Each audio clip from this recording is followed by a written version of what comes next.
formación del trombo, que es la tríada de Virchow, que es disfunción endotelial, hipercoagulabilidad y pérdida del flujo laminar.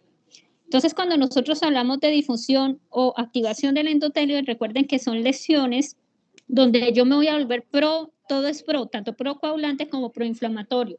Voy a quitar las funciones que son las anticoagulantes y antiinflamatorias. Entonces, ¿quién puede desencadenarme esto? Las lesiones físicas, las infecciones, el flujo sanguíneo, mediadores de la inflamación, alteraciones metabólicas, el cigarrillo. Recuerden que el cigarrillo tiene muchas sustancias que hacen de que el endotelio por sí solo empiece a hacer difusión endotelial. Lo importante de esto es que expone el factor 7 de la coagulación más el colágeno y eso va a permitir que el endotelio permita el pegue de las plaquetas. Recuerden que a pesar de que nosotros tenemos un flujo laminar, hay unas células o unas plaquetas que van a golpear con las células endoteliales. Como estas tienen expuesto el factor 7 más el colágeno, pues va a permitir que estas se peguen y empiecen la activación de la agregación plaquetaria. Recuerden el cambio del flujo sanguíneo, siempre se da cuando el flujo deja de ser laminar. Esto ocurre cuando nosotros tenemos contracorrientes, cuando tenemos bolsas de éxtasis, cuando tenemos congestión en algunas áreas, entonces va a permitir que el flujo se regrese. Siempre el flujo sanguíneo va a hacer que se me activen factores de la coagulación. Fuera de eso, que los factores de la coagulación duren mucho tiempo activados en el sitio, que las plaquetas entren en contacto con el endotelio e impidan la eliminación de factores activados. Recuerden que esa eliminación de factores activados se dan por la acción de la heparina endógena que nosotros tenemos y la proteína C y S. Ese es un ejemplo que ustedes tienen. Entonces tenemos un flujo sanguíneo que se vuelve turbulento. Mire que la célula endotelial está ahí, o sea, no se ha ido, sino que esta célula endotelial tiene disfunción endotelial donde va a haber exposición del factor de von Willebrand y la parte del colágeno, permitiendo que las plaquetas se peguen y se empiece a activar los mecanismos o los factores de la cascada de la coagulación.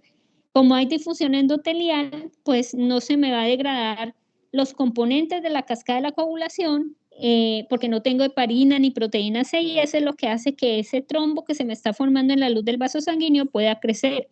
Recuerden que si es en la parte arterial, crece en sentido del flujo sanguíneo; si es en la parte venosa, crece de forma retrógrada. ¿Qué es lo que nosotros llamamos hipercoagulabilidad? Que es la llamada trombofilia. Recuerden que nosotros podemos tener congénitos que son los primarios o los adquiridos. Las primarias generalmente dependen de varios factores.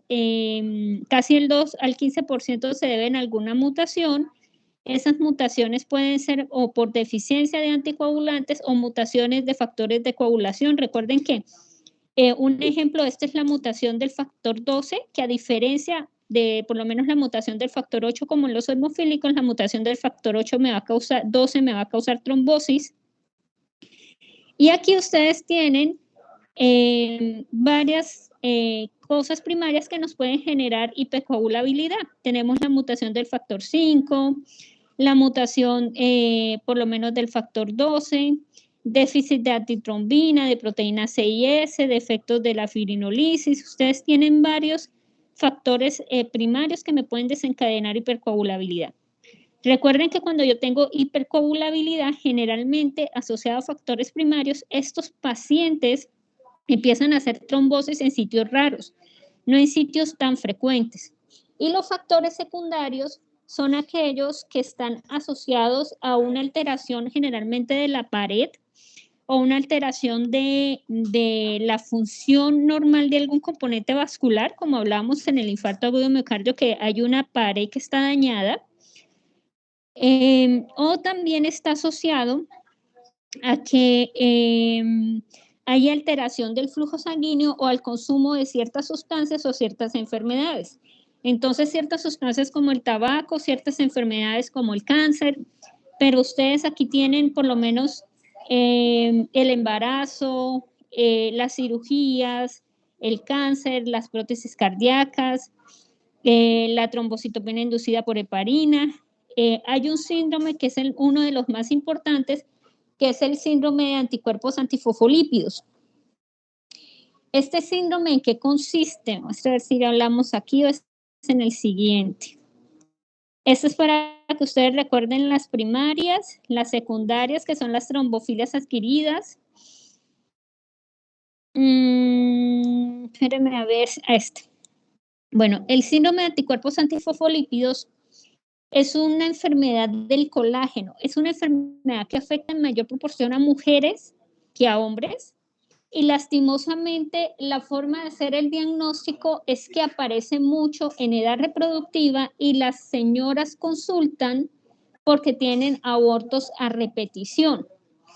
¿Por qué abortos a repetición? Porque es que donde van a hacerse la mayor cantidad de anticuerpos es a nivel de los vasos sanguíneos de la placenta, donde recuerden que si los anticuerpos reconocen a mis células endoteliales como anómalas, ¿qué van a hacer los anticuerpos si reconocen como células endoteliales como anómalas? ¿Qué empiezan a desencadenar? Hemorragias. No. Inflamación aguda. Inflamación aguda. ¿Y si esa inflamación en dónde va a estar? ¿En la pared del vaso sanguíneo o fuera de la pared del vaso sanguíneo?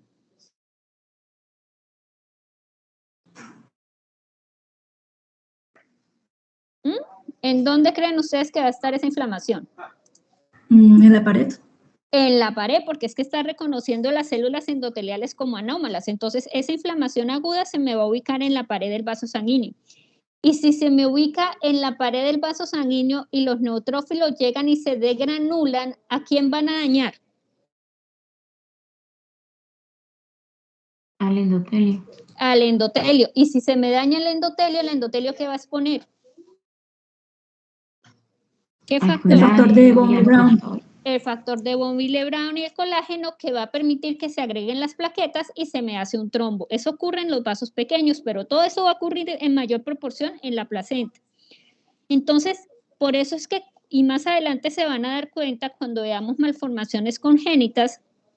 Esta tarde, ahora que me acuerdo, esta tarde les mando la lista para que me hagan el trabajo lo tienen que entregar el martes de la otra semana. Oyeron, niños, del simposio que debieron haberse conectado, yo soy la que designo los temas. Y el simposio tiene que ver con lo que hablaron cada uno de los exponentes, más ustedes buscan algo más para poder hacer el ensayo. El ensayo es si están de acuerdo o no están de acuerdo con lo referido por el exponente. Entonces, más o menos yo les hago las indicaciones y se lo mando a Angie para que ustedes tengan en cuenta para que lo presenten el martes. Entonces, volviendo al síndrome de anticuerpos antifosfolípidos, entonces resulta que la señora pierde el embarazo. Esto ocurre a veces en las primeras etapas del embarazo.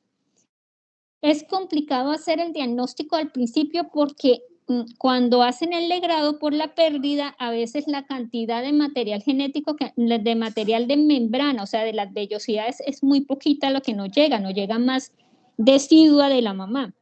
Cuando el embarazo ya se empieza a hacer un poquito más grande, lastimosamente estos infartos en el disco placentario, pero les hago un dibujo para que me entiendan. Cuando yo soy un bebé, ¿de quién dependo para vivir? Cuando soy un feto o un embrión y un bebecito intrauterino, ¿de quién dependo para vivir? ¿Quién me da la vida? Eso lo vieron en embriología. De la mamá. De la irrigación de la mamá, pero ¿quién se la pasa al bebé? La placenta. La placenta. Entonces, casi todas las muertes intrauterinas, casi el 95% de las muertes intrauterinas, o sea, es un número bastante grande, depende del disco placentario. Cuando ustedes vieron embriología, ¿cuántas caras tiene el disco placentario? 2. 2. ¿Cuál es la primera? Como tú quieras nombrarla. La de que tiene como bulticos. ¿Y esa va dirigida hacia dónde? Hacia pegada a la pared del útero. Pegada a la pared, entonces sería la cara materna. Ahí es donde nosotros tenemos como las vellosidades, que son las que se anclan en el útero, ¿cierto? ¿Y cuál es la otra cara? es una cara lisa, donde se ven como el árbol de circulación ¿Y esa carita está en contacto con quién? con el líquido amniótico. Ajá, entonces es la cara fetal, ¿cierto? Entonces tenemos una cara materna que es la que está en las vellosidades. Aquí está el endometrio donde ella se agarra. La cara fetal que tiene las membranas y por aquí está el cordón, que es la que le pasa la nutrición al bebé. Cuando nosotros decimos que hay un síndrome antifosfolípido, lo que se me va a infartar, porque recuerden que si yo tengo anticuerpos que se me pegan a mi célula endotelial, se me activa el factor de von Willebrand y desencadeno la activación de la cascada de la coagulación y todo el vaso sanguíneo está dañadito por la presencia de anticuerpos. Esa formación de coágulo, ¿es normal o es anormal? Anormal. Es anormal. Entonces, como es anormal, me puede ocluir el vaso sanguíneo, ¿cierto?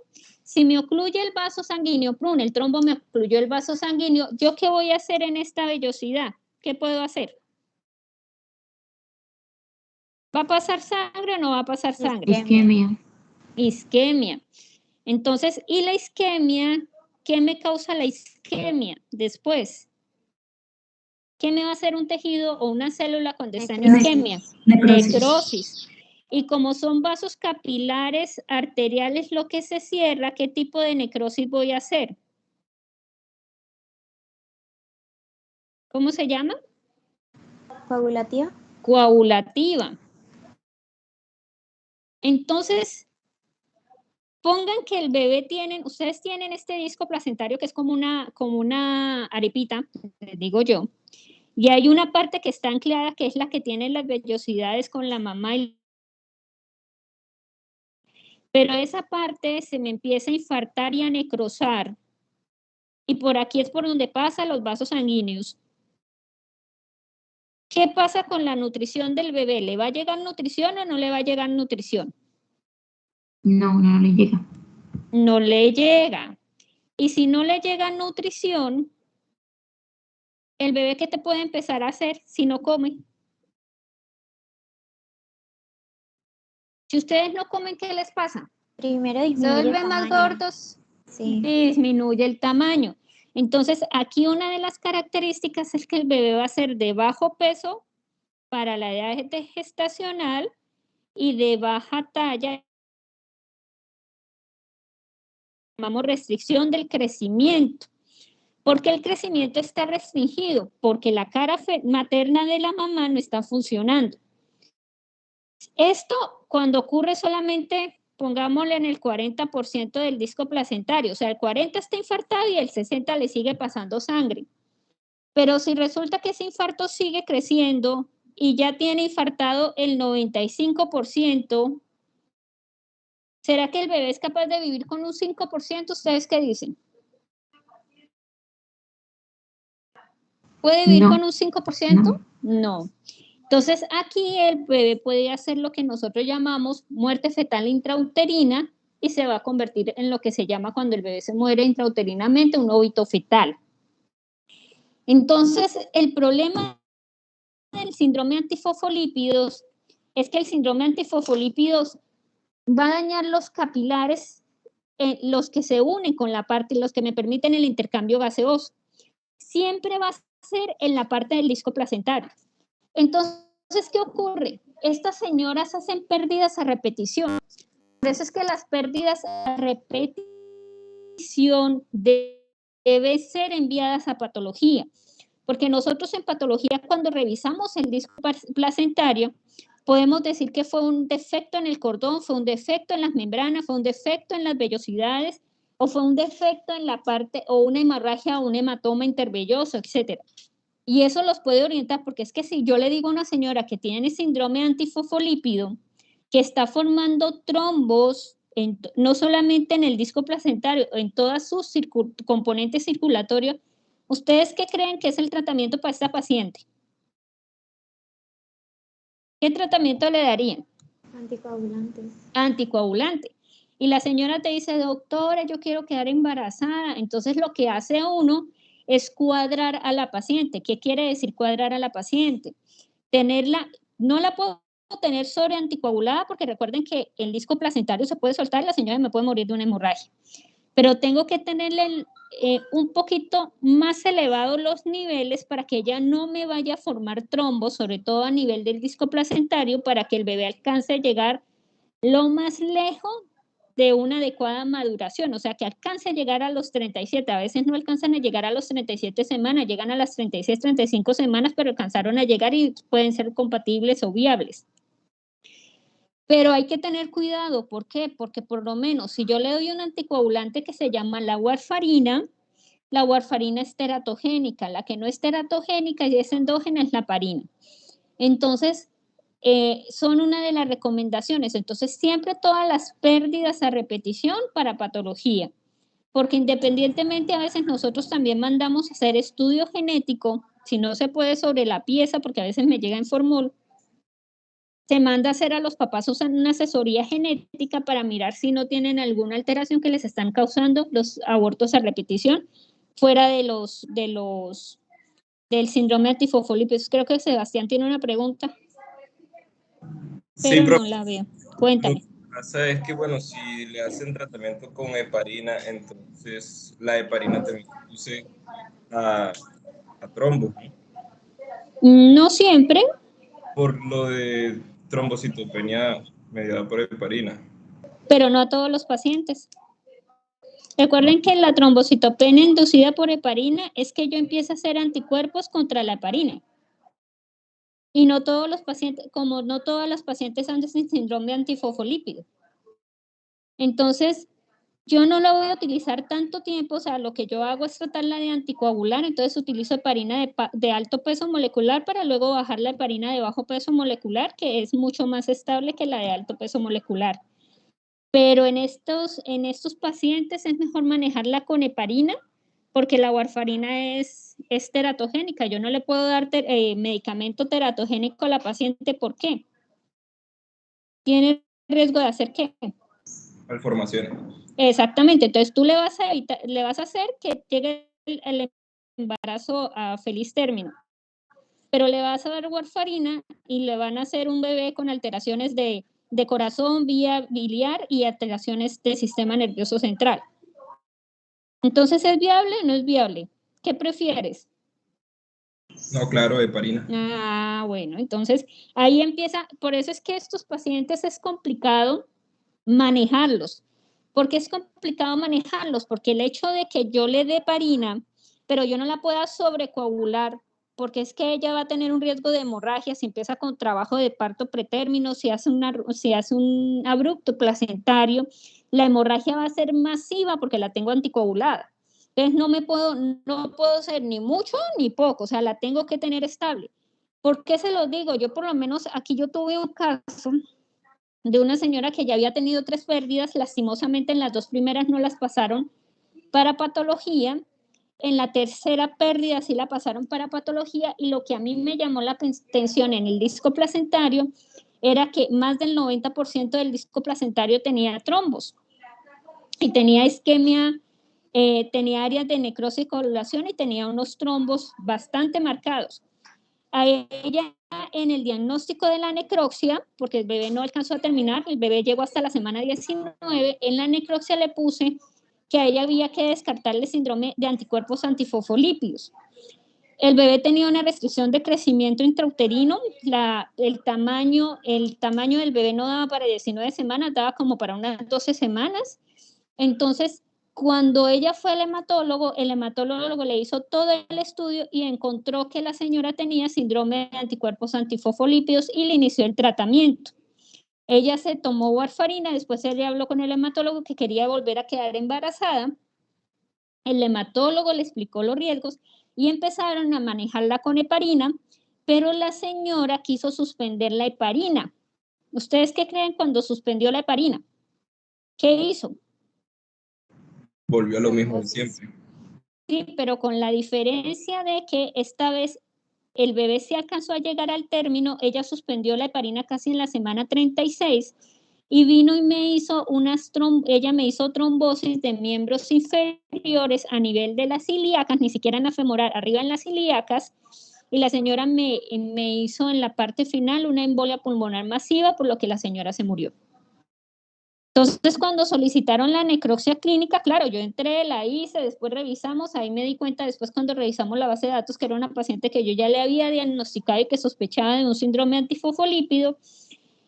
El esposo lastimosamente no entendía la gravedad de la decisión que tomó la señora de suspender la heparina, y siempre le echan la culpa como cosa rara al médico, porque quieren, siempre que solicitan una necrosis, porque quieren demandar más, no porque les interese de la causa de la muerte. Y cuando me senté yo a explicarle al señor con la suma de la historia clínica que me anexaron cada una de las IPS que habían tratado a la paciente, yo le explicaba al señor y le decía, mira, ella consumía heparina, pero la suspendió. Entonces llegó y me dijo, sí, pero ella pensó que no le iba a pasar nada malo. Yo, nada malo, mire, ya después al final hizo una trombosis de las ilíacas, lo que hizo que eso se soltara, le llegó al pulmón y hizo una embolia pulmonar.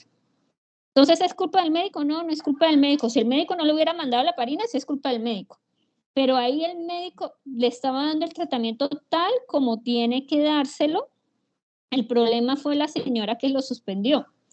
Y los anticuerpos contra la heparina no es que uno lo haga 100%, porque es que uno debe ponerle heparina a las pacientes que tienen síndrome de Hell, eclampsia y síndrome de Hell, hay que ponerles heparinas por goteo, y la heparina de alto peso molecular es la que tiene mayor grado de ellos ser anticuerpos. Si tú no le pones goteo de heparina, la paciente te puede hacer trombosis y morirse. Entonces, y no la puedes manejar con una heparina de bajo peso molecular. Siempre hay que anticoagularlas con dosis altas, sino que como están embarazadas, y la warfarina lastimosamente es muy inestable. Es más estable la heparina que la warfarina. La warfarina tiene sus componentes que hace que yo esté tomando un cuarto de pastilla y puede ser que hoy me hicieron mi NR y resulta que esté sobrecoagulada. Entonces, hoy me tocó suspenderla y mañana cuando la suspenda, resulta que estoy, ya no estoy sobrecoagulada, sino no aparezco nada coagulada. Entonces, eso oscila mucho la dosis de la warfarina y hay sustancias que bloquean la acción de la warfarina. Por lo menos las personas que consumen warfarina ya no pueden consumir productos que tengan cosas verdes ni cosas que le dé vitamina K, porque se supone que lo estoy bloqueando. Entonces, nada que les produzca, nada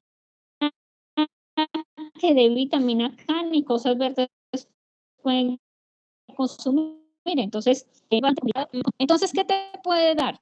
Te puede dar una embolia pulmonar, hipertensión pulmonar, trombosis venosa profunda, accidentes cerebrovasculares, infartos mesentéricos, hipertensión renovascular, microangiopatía renal, y eso se da porque se forman unos anticuerpos que van dirigidos contra el beta, la glucoproteína 1, que es una proteína que se encuentra en la superficie de la célula endotelial, que si recuerdan, esta proteína es la que ayuda al anclaje con las plaquetas cuando se están uniendo a la parte endotelial. ¿Qué van a hacer? Pues al igual que al igual que las personas que no tenemos síndrome antifosfolípidos, pero tenemos una disfunción endotelial, pueden hacer trombos en cualquier parte del sistema vascular.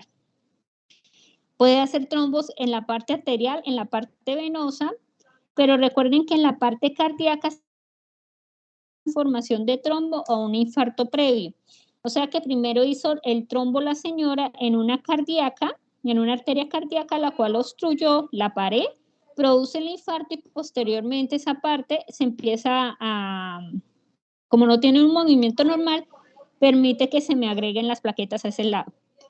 Recuerden que en la parte venosa nosotros hablamos de congestión, puedo tener éstasis, puedo tener dirección retrógrada de la sangre, y la otra, la parte de la regurgitación cuando hay daño de las válvulas, que hace que el flujo se vuelva turbulento y que tenga yo más éstasis y regurgitación.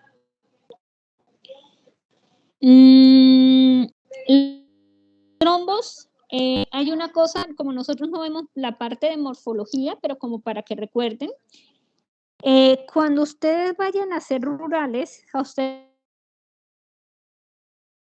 las cosas que yo siempre les digo que por favor revisen, es que si los trombos ¿tienen la forma del vaso o no lo tienen? ¿Por qué? Me pasó algo particular, esta necropsia pues lo hizo un médico hace mucho tiempo y llamaron a una compañera como perito homólogo porque ese perito ya no trabaja con nosotros, y me llamó la atención porque en esa necropsia pone que él ve trombos supuestamente en todo el árbol pulmonar, en corazón, o sea, mejor dicho, vio trombos en todos lados. Cuando yo pedí las fotos, porque mi compañera me dijo que por favor la apoyara para mirar a ver cómo hacíamos, que no entendía la necropsia, cuando fui yo a mirar las fotos, resulta que los trombos que él decía que veía en todos los lados son coágulos post-mortem y no son trombos. Cuando yo me muero, ¿qué dice que yo me morí? O sea, ¿qué hace para que tú digas que una persona se murió? ¿Qué debe haber para yo decir, ¡prum!, se murió? ¿O no se ha muerto? ¿Qué debe tener esa persona? No haya actividad cerebral y que haya una parada cardíaca. Una parada cardíaca y no actividad cerebral. Cuando hay la parada cardíaca, ¿qué pasa con la sangre?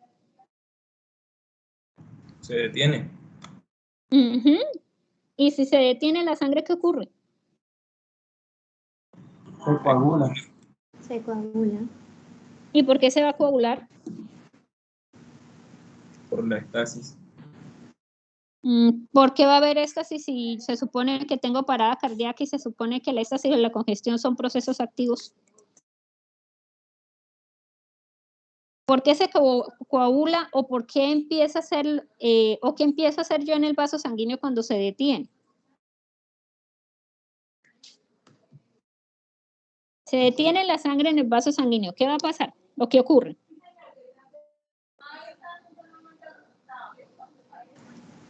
Profe, creo que se da, pues no estoy segura, ¿no? Pero pues pienso que se da la estasis porque por efecto de la gravedad en algunos vasos se acumula la sangre. Pero recuerden que éxtasis es un proceso activo. Si yo me muero, yo estoy tirada en el piso, ¿no? ¡Prum! Sí, señora. Se supone que no estoy de pie para decir que estoy por efecto de gravedad. O sea, el vaso sanguíneo queda estático, ¿cierto? No tengo corazón para mandar la sangre, entonces no tengo quien me dé retorno. Entonces, ¿los vasos sanguíneos van a quedar con la misma sangre o quedan con menos sangre? ¿Con la misma sangre que tenían o con menos sangre? ¿Con la misma, profe? Con la misma, porque no tengo ni retorno para que se acumule. Entonces, en ese caso no hay éxtasis. Pero como la sangre queda estancada, ¿qué pasa con los eritrocitos? ¿Se sedimentan? Ajá. ¿Pero qué hacen en la sedimentación normalmente?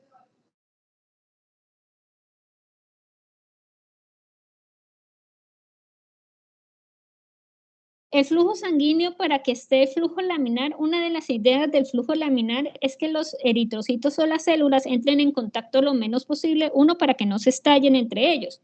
Cuando ellos quedan quietecitos, se empiezan a sedimentar, resulta que esos eritrocitos empiezan a estallarse.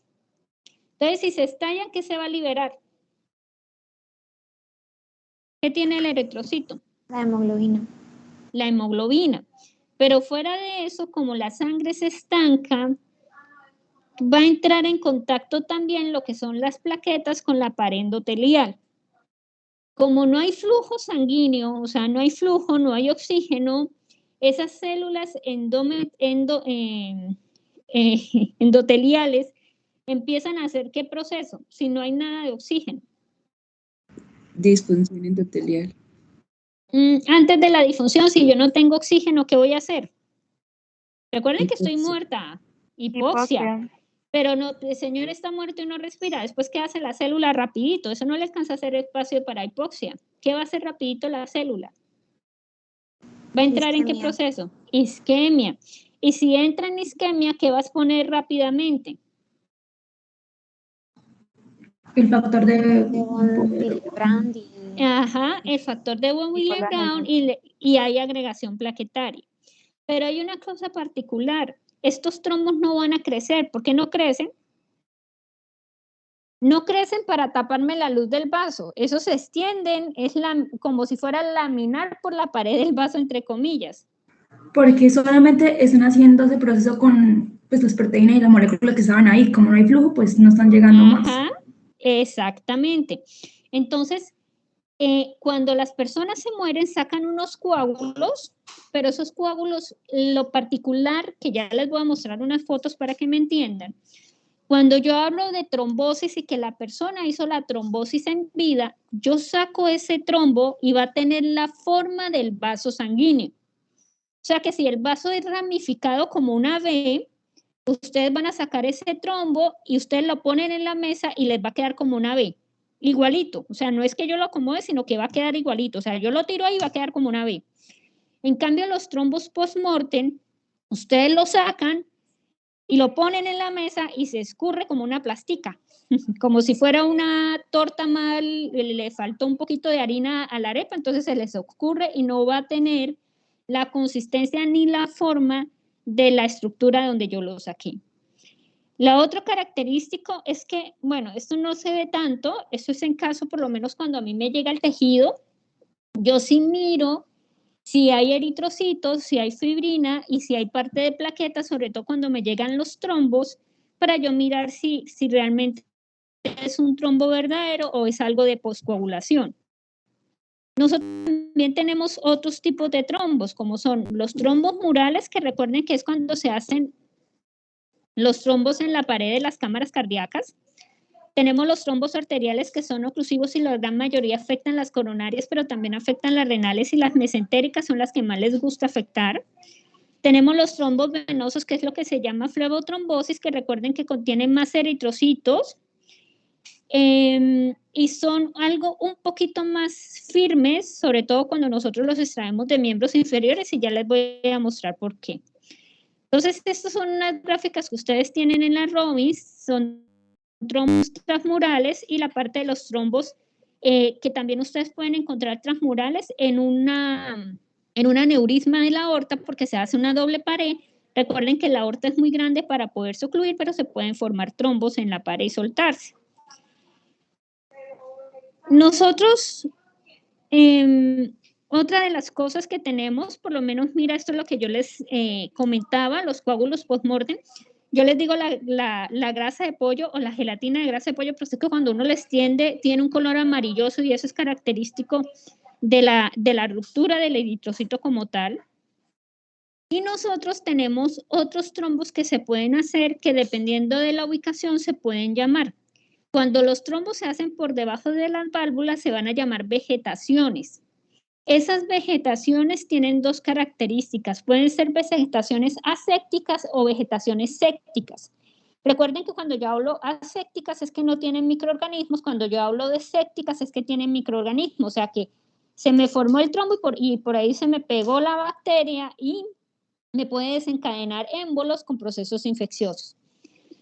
Generalmente estas vegetaciones, ¿dónde se pueden dar? En la endocarditis infecciosa, en la endocarditis trombótica no bacteriana y en la endocarditis de Leiband-Sanker. Esta endocarditis es lo que nosotros veíamos antes, lo que se ve por lo menos en los pacientes con lupus eritematosos sistémicos, en los pacientes con fiebre reumática, que ustedes ya la ventaja no ven la secuela de la fiebre reumática, o sea, ustedes ya están viendo la secuela de la fiebre reumática, no la fiebre reumática como tal.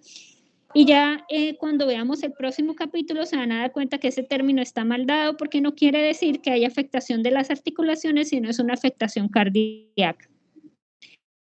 Entonces, ¿cuáles son las evoluciones del trombo? La evolución del trombo es propagación, que es el acúmulo, la embolización, que es el trombo que se suelta y viaja, la disolución por la fibrinolisis, y la organización y la recanalización, que es la que me permite que se forme vasos sanguíneos sobre el trombo, el émbolo que se soltó. El problema es que esos vasos recanalizados son bastante débiles, y cuando hay un aumento de presión se rompen y me pueden generar trombo sobre un émbolo. Generalmente se puede presentar. Esta gráfica que ustedes tienen es un émbolo recanalizado o un trombo recanalizado, pueden tenerlo todos, puede ser que haya viajado o un trombo ahí en la luz del vaso. Entonces recuerden, lo que señala las flechas es la capa endotelial, lo que está dentro, o sea, señalando en el interior de esa capa más oscurita, es el trombo y ahí ustedes ven varios canales. Entonces el problema es cuando aumenta la presión porque puede desencadenar que esto se rompa. Mira, me adelanto. No es que me adelantaría mucho. Entonces nosotros tenemos en las manifestaciones clínicas varias cosas. Ustedes tienen una trombosis venosa, una trombosis arterial, una congestión dolorosa, edema y embolia pulmonar, que es lo que se caracteriza en la trombosis venosa. Y en la trombosis arterial, pues generalmente estas se embolizan y infartos.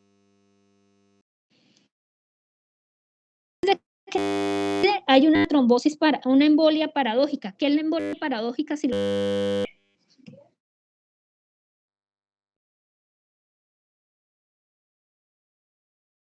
¿Qué es la embolia paradójica?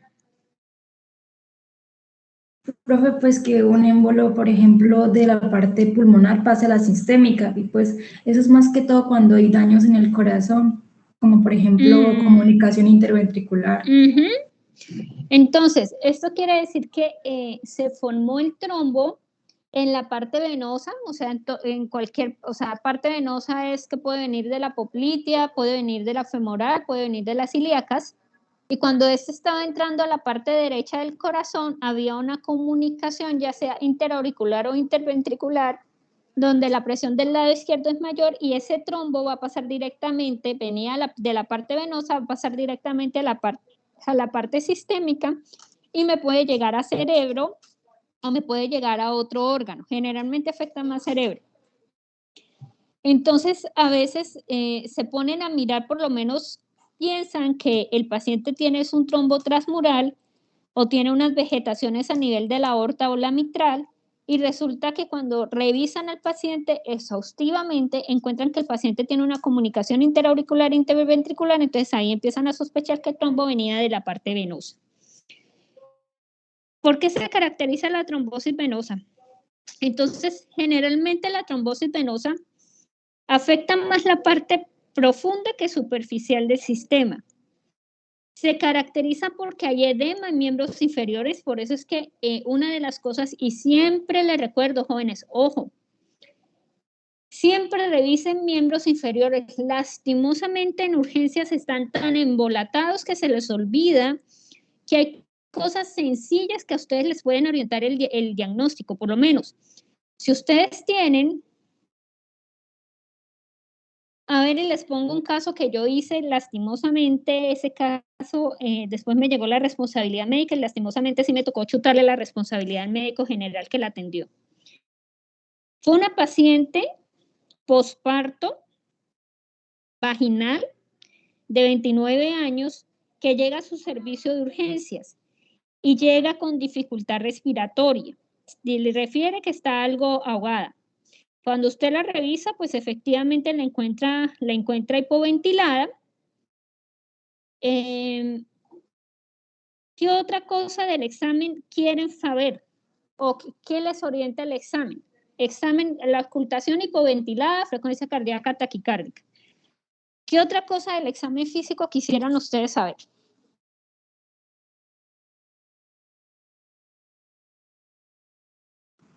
¿Se está presentando algún edema? Yo quiero saber si tiene alguna hemorragia pues, o sea, en la vagina está descargando sangre. Me cambio la toalla, estoy posparto, entonces la toalla que me puse, las consultas estamos a las 2 de la tarde, la toalla que me puse a las 7 de la mañana me la cambié a las 2 y no tenía tanto manchado. Entonces, que si se mira pálida, la facies.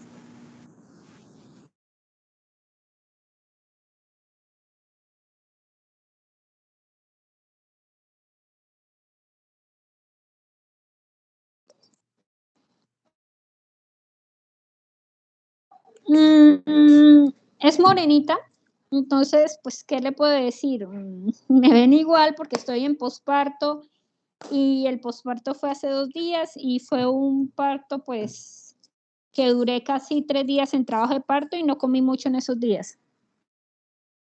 ¿Qué otra cosa quieren saber del examen o qué necesitan saber del examen?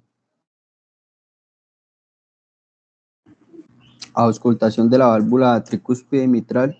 Ya te dije que está hipoventilada y estaba taquicárdica. Explosiones de las plaquetas o, bueno, para ver si está haciendo coagulación. ¿Nada más? ¿Nada más necesitan saber?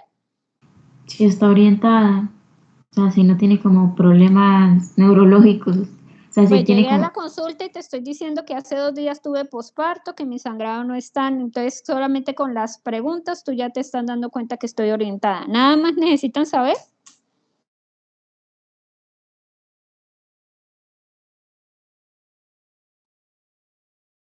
Pero ya te dije que está hipoventilada.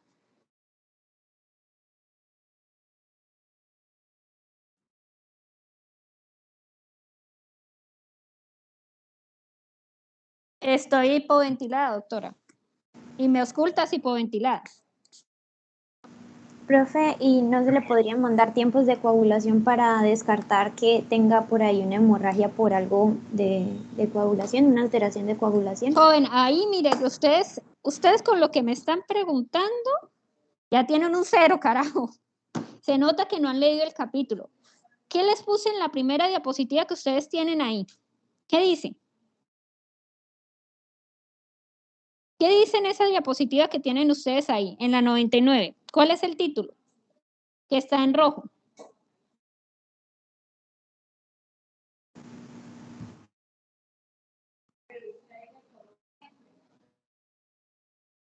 ¿Nadie? Trombosis venosa, Trombosis venosa. Para yo saber si un paciente tiene trombosis venosa, primero, ¿qué tengo que saber de la paciente? ¿O qué le pregunto yo si tiene falda o pantalón? ¿Qué debo yo preguntarle? Y que lo muestre. Que si tiene que, que muestre las piernas. O no el edema, doctora, el edema no. ¿Qué tengo que preguntarle? Si tiene varices. Señora, ¿usted tiene varices en las piernas? Si yo las tengo superficiales, que generalmente cuando yo tengo varices profundas, generalmente tengo las superficiales, yo le digo, uy, sí, doctora, tengo muchas varices. Y resulta, doctora, que este es mi 3er embarazo y tengo varices desde la ingle hasta abajo. Usted ahí con eso que está orientando, está hipoventilada, está ahogada y tiene varices, ¿qué está orientando usted? Embolia pulmonar. No, antes de eso, ¿qué puede estar orientando? Porque es que la embolia pulmonar no me aparece si yo no hago una cosa previamente antes. Trombosis. ¿Una trombosis en dónde? Venosa. Miembros inferiores. En miembros inferiores. Entonces ya después ustedes ¿qué hacen? Señora, en el examen físico, por eso les digo, estoy hipoventilada, me preguntaron ¿qué más necesitan? Señora, por favor, se baja el pantalón o se sube la falda si tiene, se pone la bata y le reviso los diámetros de la pierna. El caso que les comento es un caso que me dio una tristeza porque la señora se murió 25 años, tenía una trombosis venosa profunda y ni siquiera el médico general fue capaz de revisarle las piernas. Le mandó a hacer nebulizaciones, sí, mándele a hacer nebulizaciones. ¿Será que las nebulizaciones le quita el trombo que tiene? Las nebulizaciones es para abrir el espacio aéreo para que pueda hacer el intercambio. ¿Será que el problema era el espacio aéreo o era de los vasos sanguíneos? En los vasos sanguíneos. De los vasos sanguíneos. Y la doctora Lina, cuando hizo la responsabilidad médica, cuando le preguntaron a la doctora Lina si el doctor había actuado de acuerdo a la ley SARTI, le dije que no, que el doctor no la había revisado, que la señora se hubiera podido salvar. Y al doctor le quitaron la tarjeta profesional, niños. Y era un médico rural. Entonces, ojo, uno tiene que ver al paciente en toda su estructura. Toda su estructura es de consulta y tú vas orientando qué puede presentar. Uno tiene que revisarlo completo. ¿Por qué una señora posparto puede tener varices en miembros inferiores? ¿O por qué yo si tuve embarazos puedo tener varices en miembros inferiores? Porque puede presentar congestión venosa y entonces... No, señora, ¿por qué? Pues sí, la congestión venosa, ¿pero por qué? Porque durante el embarazo aumentó el flujo sanguíneo. Aumenta la presión. Porque aumenta la presión en el abdomen, entonces se disminuye la... No, por ahí no Por es. debilitamiento ¿Por qué? de las valvas venosas. Por ahí tampoco es. Creo que Nancy lo dijo. Nancy, ¿qué dijiste? Porque cuando estaba en embarazo yo tuve que aumentar el flujo sanguíneo pues para irrigar el bebé.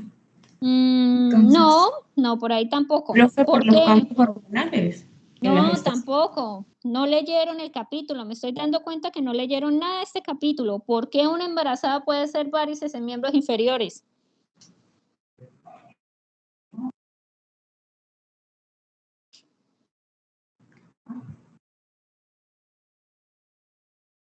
¿Por qué? Profe, también el útero presiona la vena cava, ¿no? Las venas ilíacas como tal. Profe, usted dijo Entonces que... ¿Y qué pasa la si yo sangre, presiono?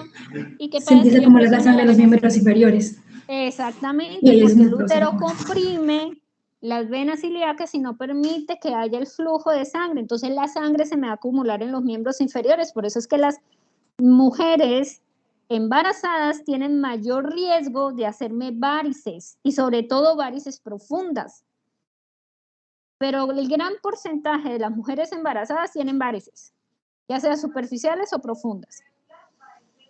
Entonces ustedes tienen la paciente, tienen que revisarle las piernas y una de las cosas importantes, porque recuerden que cuando yo tengo trombosis del vaso, del sistema venoso, se me incrementa qué presión y se me disminuye qué presión. La tengo en la pierna derecha, ¿qué se me disminuye, qué se me aumenta dentro del vaso?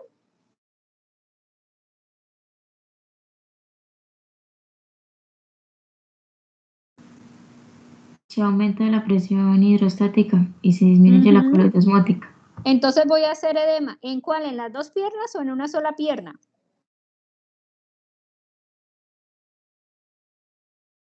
¿En qué pierna voy a hacer el edema? ¿En las dos piernas o en mi pierna derecha o en las dos piernas, derecha o izquierda?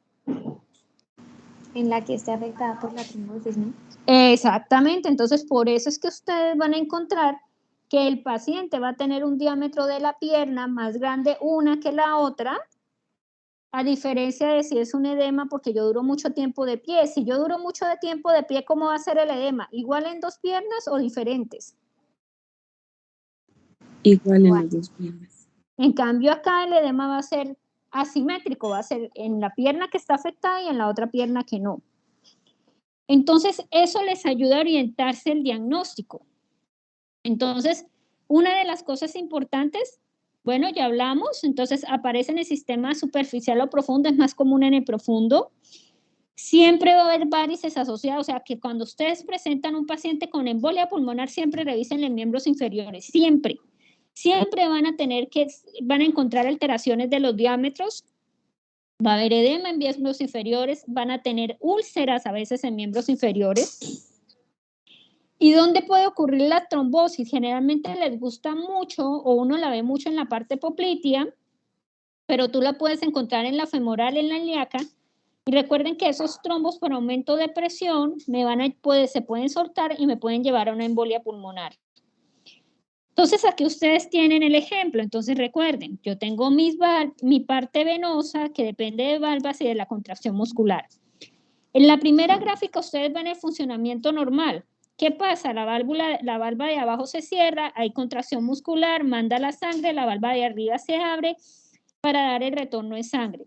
Cuando yo me relajo o se relaja la pierna, la valva de abajo se abre, se disminuye la contracción muscular de tal manera que cuando yo vuelvo a hacer la contracción muscular, vuelve otra vez y sube la sangre para llegar al retorno sanguíneo. ¿Qué pasa y qué es la diferencia de la parte venosa de la arterial? Recuerden que en la parte venosa yo puedo tener alteraciones en la función endotelial, pero resulta que la formación o el depósito de lípidos, sobre todo de la parte de los LDL oxidados, se va a dar es en la parte arterial, pero en la parte venosa no, porque todo el componente arterial es el que entra en contacto inicial y es el que va a succionar, es decir, a quedarse con todos los lípidos oxidados. Entonces, ¿qué ocurre en la parte venosa? Pues en la parte venosa ustedes pueden tener un flujo que se vuelve turbulento.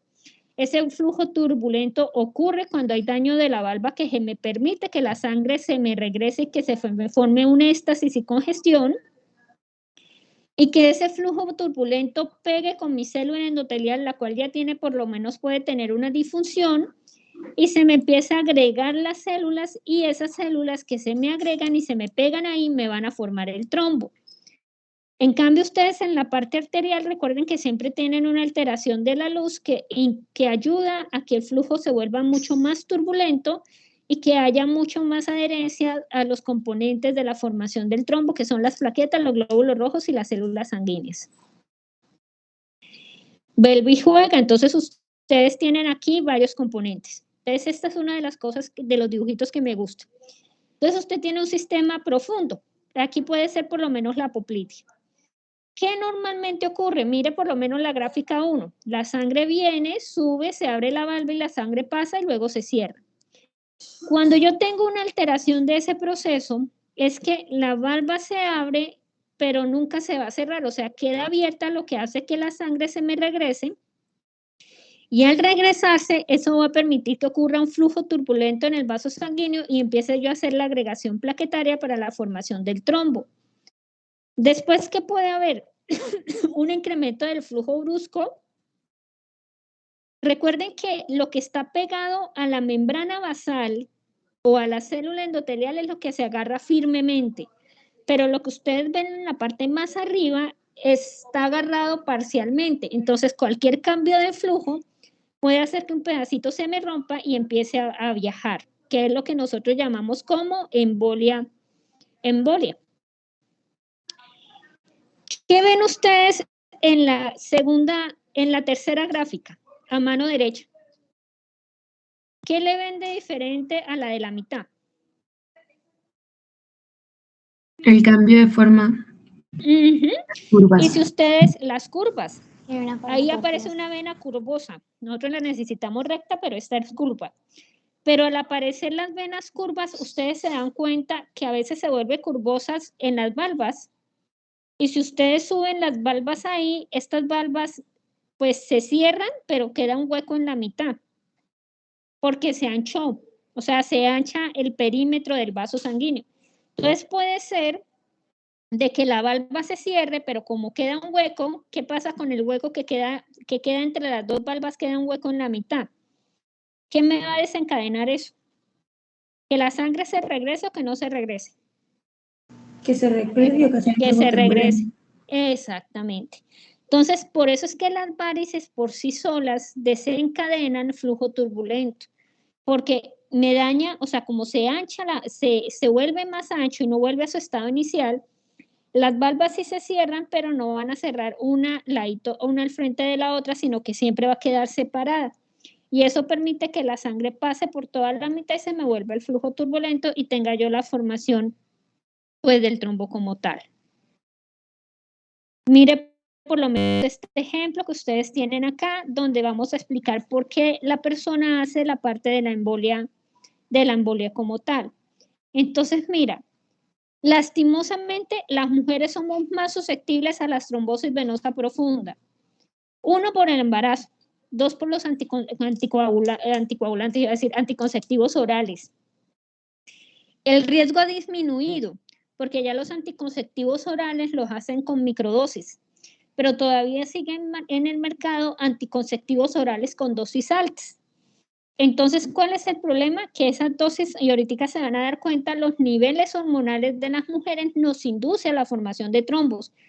Por eso es que el embarazo es inductor de trombos. O sea, por sí solo el embarazo nos hace producir trombos. Y si tenemos esa susceptibilidad, pues más rápido lo vamos a hacer. Entonces, ¿qué pasa? Ustedes en la primera gráfica ven un flujo sanguíneo, pues, entre comillas, normal. Mira, tienen la sangre, pasa, cierran la valva. Al cerrar la valva, la sangre se impulsa. En la misma porción de la vena hay un flujo turbulento que es normal y es fisiológico porque la sangre por la fuerza tiende a regresarse un poquito. Pero como nosotros tenemos un flujo laminar y la integridad de las valvas es adecuada y del vaso sanguíneo, pues ese flujo turbulento no va a ser mayor cosa. Recuerden que normalmente nosotros tenemos sitios de flujo turbulento, por lo menos tenemos la aorta y donde sale la arteria renal, ahí en la entrada tenemos un flujo turbulento porque tenemos un vaso grande que va a pasar a un vaso mucho más pequeño. Ustedes tienen ahí los segmentos, pero mire por lo menos acá. Entonces, si ustedes ven la segunda parte, entonces en la segunda parte, ¿qué ocurre? Yo tengo una valva, pero resulta que la integridad de la pared no es la adecuada, la contracción muscular pues, de la pared, porque recuerden que de todas maneras el sistema venoso tiene una pared, no nos ayuda mucho, ni el sistema valvular ayuda mucho, se va a empezar a acumular, a hacer flujos mucho más turbulentos y me va a permitir que se empiece a hacer lo de la agregación plaquetaria. Entonces miren que ustedes van a tener trombos que pueden estar ubicados por debajo de la valva y por encima de la valva, porque ese problema lo voy a tener tanto abajo como arriba porque la valva no me cierra bien. ¿Esto qué va a desencadenar? Que algún aumento de presión del sitio que está menos anclado a la parte endotelial o a la parte del colágeno se me rompa y se me forme el émbolo. Entonces, ustedes tienen aquí los factores de riesgo para hacer trombos. Entonces, una edad mayor de 35 años, la obesidad, la multipariedad, el cigarrillo, el embarazo múltiple, el reposo en cama, ya sea porque trabajo de parto o porque en una cirugía, las trombosis venosas profundas, ciertas condiciones del embarazo como la preeclampsia, la eclampsia, las infecciones por partos, el daño endotelial, bueno, son muchas cosas lo que me pueden inducir una trombosis venosa y una embolia. Profe, una Esto es para pregunta. que ustedes recuerden, cuéntame. Profe, ¿la trombosis venosa profunda siempre duele? Generalmente la trombosis venosa casi no, o sea, duele cuando ya están haciendo procesos de isquemia. Recuerden que generalmente los pacientes, lo que habla normalmente es que nosotros en hipoxias, el proceso hipóxico nunca duele. ¿Por qué? Porque a pesar de que hay activación de la cascada, entre comillas, recuerden que cuando la célula está en hipoxia, puede activar la apoptosis, y si se me activa la apoptosis, generalmente con el proceso de apoptosis yo no desencadeno respuesta inflamatoria que a veces pasa en el corazón, que a veces el paciente tiene enfermedades crónicas isquémicas, pero nunca manifestó el dolor precordial tan severo, pero cuando uno va a mirar el corazón en la placa tiene puras áreas de fibrosis. En miembros inferiores, ¿por qué duele? Duele no es tanto por la trombosis, sino duele por el edema. Porque recuerden que como aumenta la presión, hay proceso de edema, y el edema, ¿quién me ayuda al drenaje de mi edema? ¿Qué sistema? ¿O quién me va a ayudar a mí a drenar el edema? Los vasos linfáticos, pero el vaso linfático es capaz de drenar la cantidad de líquido que está saliendo. No. No es capaz. Si ustedes ven los miembros inferiores de una persona con trombosis venosa profunda, siempre van a estar edematizados. Ya sea porque dura mucho tiempo de pie, o ya sea porque dura mucho tiempo sentado. La otra es que la cantidad de edema que pasa al intersticio va a ser mayor que lo que es capaz el sistema linfático de reabsorber. Entonces, ese líquido que se me queda ahí tiene la opción también de comprimirme filetes nerviosos. Y si me comprime filetes nerviosos, ¿qué me va a desencadenar? Dolor. Entonces, el dolor no es tanto porque hay personas que tienen varices y no les duele las piernas, pero ya cuando empiezan a hacer el proceso de trombosis, a veces ni les duele. A veces le llegan a uno al servicio y caminando normal. Y le dicen a uno, no, es que a mí siempre se me hinchan los pies. Si a usted, a un paciente, le dicen, a mí siempre se me hinchan los pies, ¿usted qué debe hacer? Examinarle las piernas. A ver si Exactamente, o sea, no quedarse, ¿por qué? Porque es que a veces le dicen, no, es que a mí no, doctor, yo tengo varices en miembros inferiores. Ah, bueno, varices en miembros inferiores, no la revisan. Sí, a él siempre se le hinchan los pies, pero hay que mirar si de pronto tiene una asimetría porque generalmente los pacientes cuando hacen la trombosis en miembros inferiores generalmente no les duele. Les duele es cuando ya es un proceso crónico, cuando ya tienen mucho edema, cuando ya empiezan a comprimir filetes nerviosos. Ya hay proceso, por lo menos que empiezan a aparecer las úlceras varicosas. Y recuerden que esas úlceras varicosas, como se me rompe la integridad de la piel, llegan microorganismos, entonces desencadenan una respuesta infecciosa ahí en el pie y eso desencadena dolor como tal. Pero la trombosis venosa solita no desencadena dolor. Generalmente no, los pacientes ni lo sienten con decirle, ni caminan cojos para uno decir no tiene tal cosa. A veces le da uno la referencia, pero es que tienen que tener siempre, acordarse de que hay que revisar siempre al paciente íntegramente. Es que a veces se les olvida. A veces piensan que revisar el paciente solamente es el corazón y se les olvidaron los pies, se les olvidaron el abdomen, se les olvidó el resto de las cosas que uno tiene que revisar para poder uno descartar. ¿Eso es para ustedes que recuerden, señora? Y no, le iba a preguntar, también, ¿de dónde sale, pues de dónde proviene el síntoma de la taquicardia de esa paciente que usted nos contaba? Si yo tengo un trombo en el pulmón, espérame a ver, acá. Espérame, ya explico esto para pasar a la siguiente, para que se acuerden. Está bien, perfecto. Recuerden que tengo el sistema venoso, ¿cierto? La sangre viene de las ilíacas, luego de la cava inferior, miren la cava inferior, cava superior, se unen hacia la aurícula derecha, ventrículo derecho, arteria pulmonar, luego viene la vena pulmonar, aurícula ¿qué? Izquierda, ventrículo izquierdo y aorta. Recuerden lo paradójico que es que viene el trombo por el sistema venoso, pero yo tengo una comunicación interauricular o interventricular y el trombo va a pasar a la cámara izquierda de una vez. ¿Qué pasa en esta gráfica? Entonces miren que el paciente en dónde tiene el trombo. Aquí donde se lo pusieron. En el inicio de la femoral. De la femoral. Entonces, mira. Entonces tenemos el sistema, tenemos el trombo.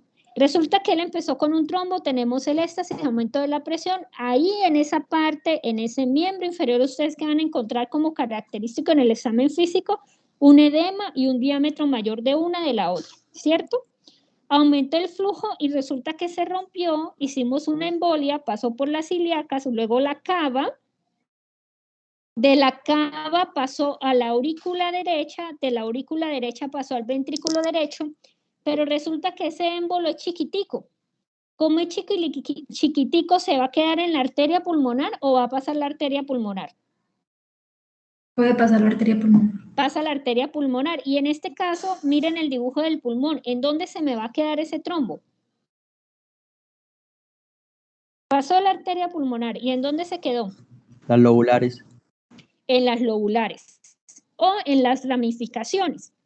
Bueno, hagamos de cuenta que solamente tiene el trombo de la parte superior del pulmón derecho, este es el derecho, tiene 3 lóbulos, sí, del derecho, y hagan de cuenta que los otros 3 trombos no existen, ¿cierto? Solamente el de la parte superior.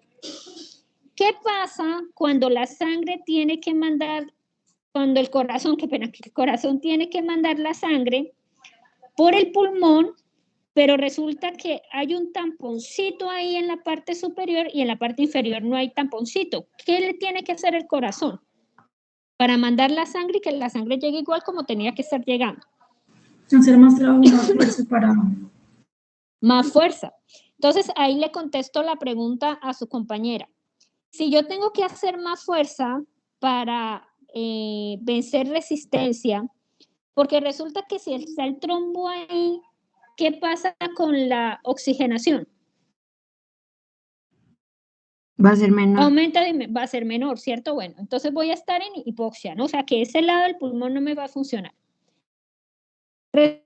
Resulta que además la sangre llevaba oxígeno para algunas células porque no solamente hago el intercambio gaseoso. Ese pedacito del pulmón, ¿qué me va a hacer? Sí, él también depende de la nutrición de ese vaso. Y está tapadito. El pulmón no dependía de las bronquiales que salen de la aorta. No, el sistema pulmonar tiene dos formas de irrigación. Tiene las ácigos y tiene el sistema arterial grande, que es el de la circulación, que también ayuda, o sea, el sistema normalito por donde pasa de la ventrículo derecho a la arteria pulmonar. Ese es el que nos ayuda más a la oxigenación. La ventaja de tener las ácigos es que el infarto no va a ser tan rápido. ¿Qué quiere decir que el infarto no va a ser tan rápido?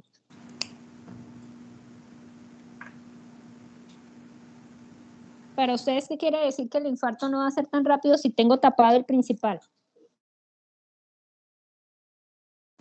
Porque hay como una circulación, pues hay como dos sistemas de circulación, entonces todavía va a llegar ciertos nutrientes. Algo de oxígeno, pero es que como él es el menor, no le va a dar toda la nutrición. Entonces, con el tiempo, ¿qué va a hacer ese segmento del pulmón?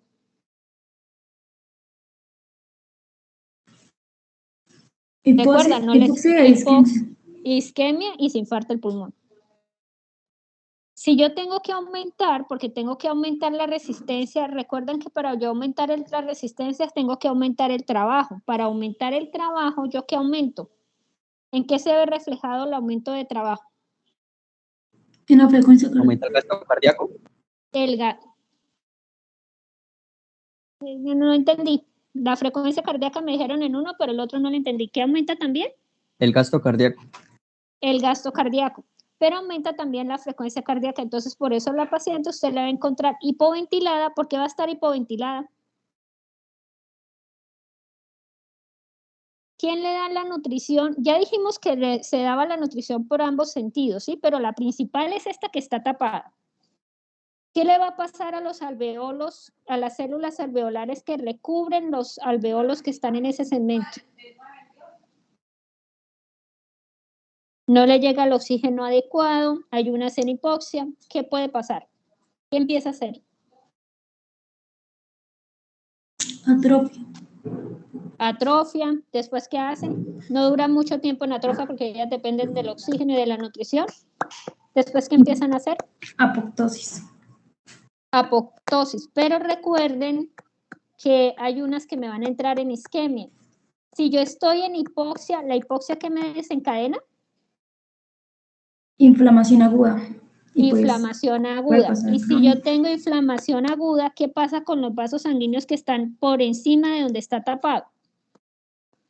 ¿Qué me desencadena esa inflamación aguda en el vaso sanguíneo? Edema. ¿Y por qué me genera edema? Porque aumenta la permeabilidad capilar. Ajá, y entonces el espacio, porque ustedes me van a decir, ay, pero doctora, se tapó el vaso sanguíneo y el espacio aéreo depende del oxígeno. Pero ese espacio aéreo, ¿qué va a tener? Líquido. Oxígeno o líquido. Líquido. ¿Y qué pasó con el intercambio gaseoso? Disminuye. Y si ¿quién hace que yo tenga el alveolo abierto? ¿O quién provoca que mi alveolo esté abierto y no tenga una resistencia tan alta como cuando yo nazco? ¿El surfactante pulmonar? El surfactante pulmonar. ¿Y quién produce el surfactante pulmonar? Los neumocitos tipo 2. Los neumocitos tipo 2. ¿Y ellos están en hipoxia? ¿Qué pasa con el surfactante? No se produce. No se produce. Entonces ustedes tienen unos alveolos con líquido y los otros alveolos colapsados. Eso se llama telectasia. Entonces, ustedes cuando ven la placa del tórax lo van a ver un lado alveolar lo pueden ver con grumo blanco y una parte mucho más negra que quiere decir que no hay nada de oxígeno. Eso es lo que se llama hipoventilado. ¿Qué quiere decir hipoventilado? ¿Hipo qué quiere decir? ¿Que entra mucho o entra poquito?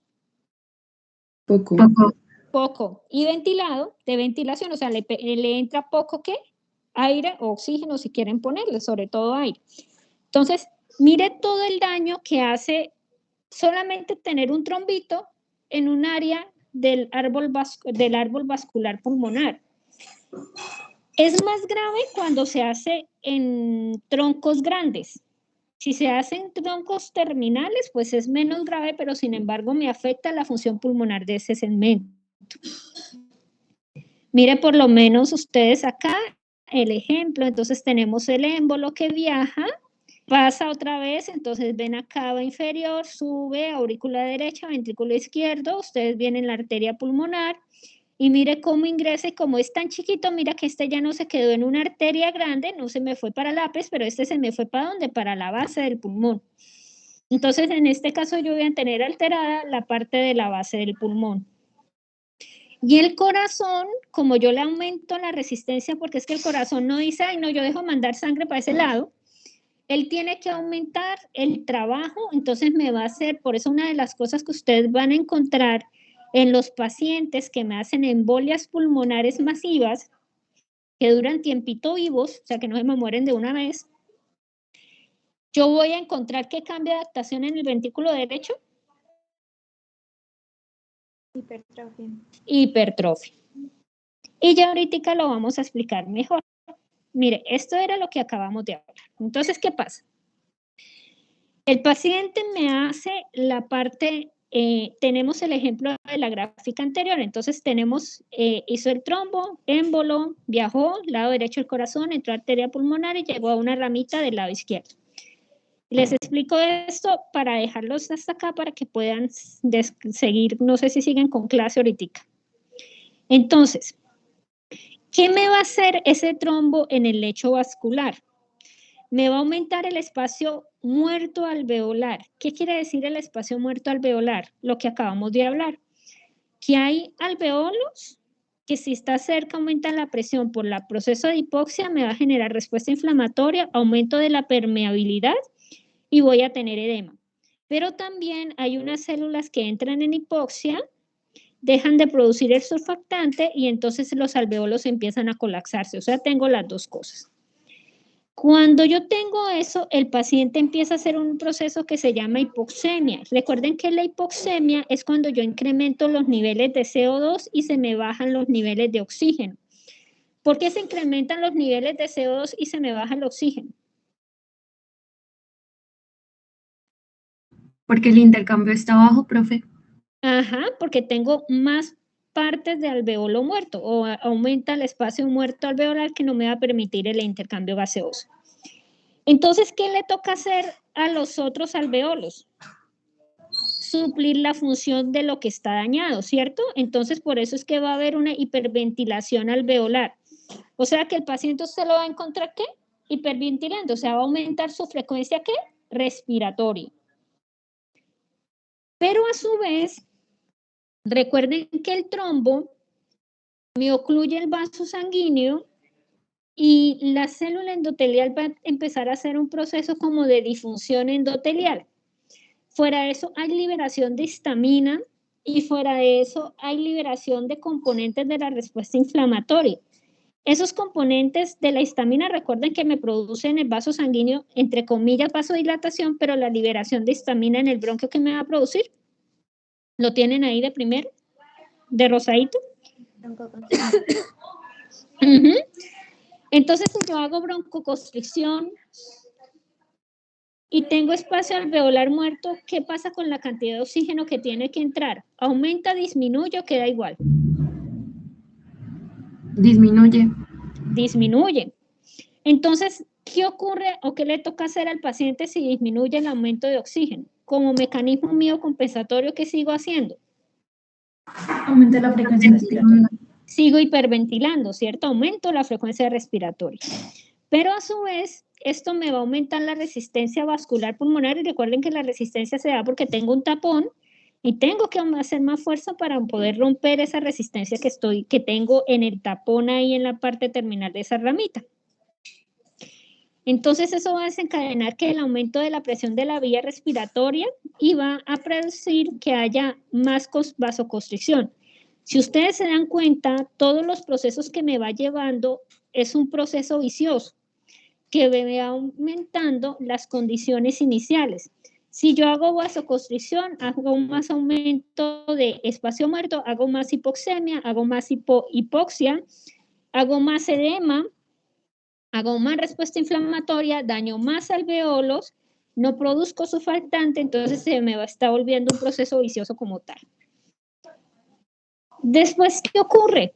El paciente Con este proceso y por aumento de la respuesta, por aumento de la parte de la resistencia vascular, va a seguirme aumentando más la frecuencia respiratoria, por eso es que me va a seguir haciendo más taquipnea. Recuerden que hay alteración del intercambio gaseoso porque empiezo yo a acumular más CO2, a disminuir el oxígeno captado. Va a haber una sobrecarga del ventrículo derecho, va a haber una disminución del llenado del ventrículo izquierdo y todo esto me va a llevar a una hipoxia sistémica, que me empeora el cuadro inicial, o sea, se vuelve un ciclo vicioso como tal. Y esto es el resumen. Entonces, mañana empezamos con esta diapositiva. Entonces, nos vemos el miércoles, niños. Se cuidan y nos vemos el miércoles. Yo en la tarde les mando la relación de los trabajos, porfa, para que me los manden el miércoles. Tienen el fin de semana que es puente para poderlo hacer y lo mandan el miércoles como última fecha. ¿Listo? Hasta luego, profe, gracias. Bueno, se cuidan. Hablamos. Chao, chao. Hasta luego, Chao. profe. Gracias, profe. Hasta luego.